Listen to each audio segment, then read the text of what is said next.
Mobile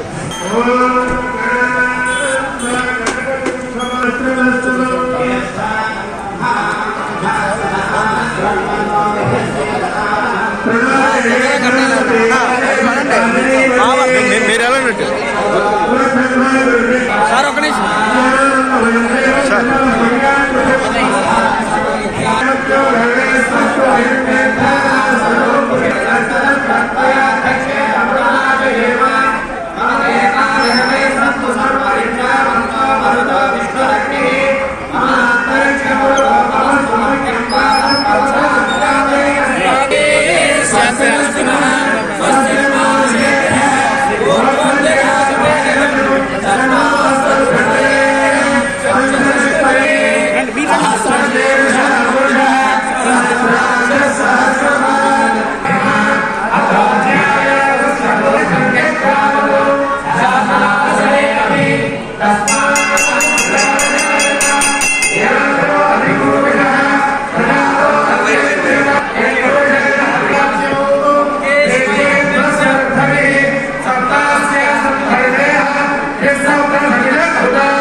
దగ్గరికి వెళ్ళిపో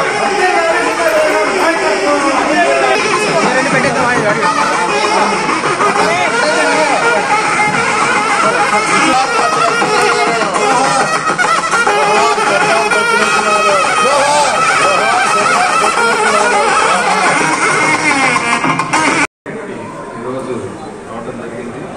bus Prasad గారి అధ్యక్షతన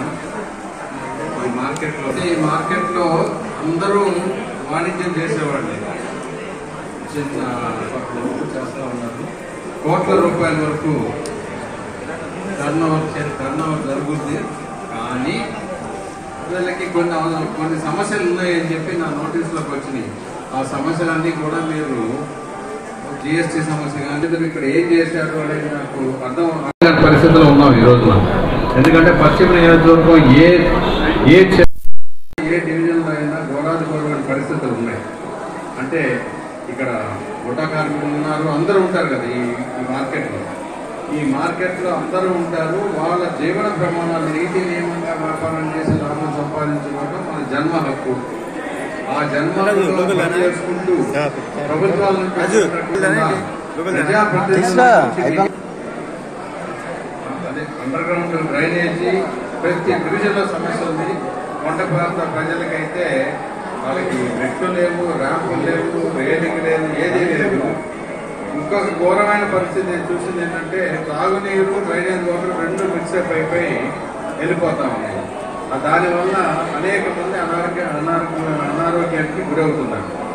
కాబట్టి ఇవన్నీ కూడా కాబట్టి ఓటు వేయడం వరకు ఒక ఎత్తు అయితే, ఓటు వేసినాక మీరు అందరూ సహకరించి నా నోటీసులకు అన్ని సమస్యలు తెచ్చి ప్రభుత్వాలతో కేంద్ర ప్రభుత్వం, రాష్ట్ర ప్రభుత్వం అనుసంధానం చేసి నేను అహర్నిశలో కష్టపడి మన పశ్చిమ నియోజకవర్గానికి ఒక కొత్తదనం తేగలనని, రూపురేఖలు మార్చగలనని నా మీద నమ్మకం బాగా ఉంది.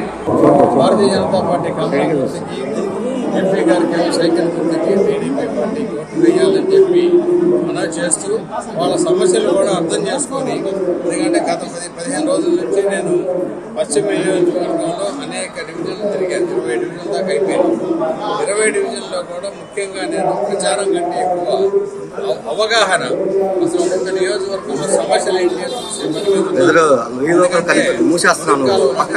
సిస్టమ్ లేక ఈ రోజు ఆల్రెడీ ఒక 10 సంవత్సరాల నుంచి సీవేజ్ ట్రీట్మెంట్ ప్లాంట్స్ అని వచ్చినాయి. ఎక్కడికక్కడ సీవేజ్ ఎస్టీపీస్ పెట్టచ్చు. అది కూడా పెద్ద ఖరీదైన సమస్య కాదు. దానివల్ల మనకి ఎటువంటి రకమైన రోగాలు రాకుండా సమస్య సాల్వ్ అవుతుంది. రోడ్డు మీద మురికాలు తిరగకుండా ఉంటాయి. ఇవన్నీ కూడా చేయడానికి అవకాశాలు ఉన్నాయి. అవన్నీ కూడా చెప్తూ ఉన్నాను. 4-5 రోజుల్లో నియోజకవర్గం మొత్తానికి ఒక ప్రణాళిక తయారు చేస్తా ఉన్నాం.